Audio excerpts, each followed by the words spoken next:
I wonder where he gets that from. Like, they colored that. You said you were drawing. It looks like coloring. Just saying, though. He didn't like that. Hey, guys. So, today's the last day of 2019. You know what? All I want to say is this year, this year has taught me a lot. And I'm going blurry.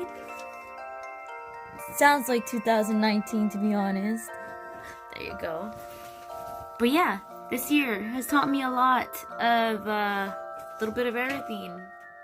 I feel like 2019 really taught me that it's okay to be alone, because like in that solitude you learn a lot about yourself and you reflect a lot about yourself. Like, you find out what you like, what you don't like, what you want, what you don't want, and what you deserve. And it's all about self-love and self-care and thinking for yourself and feeling for yourself.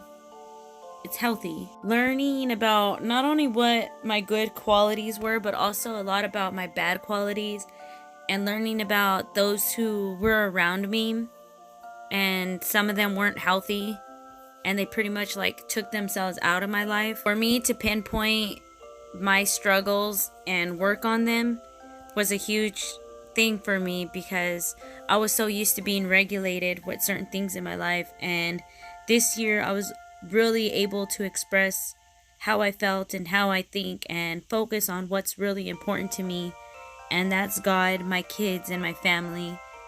And this last year I just want to thank God for really showing me how not I've always seen the beauty in life, but it's like also to pinpoint what's most important.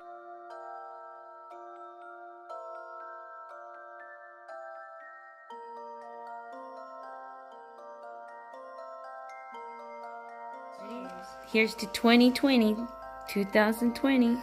Cheers. Cheers.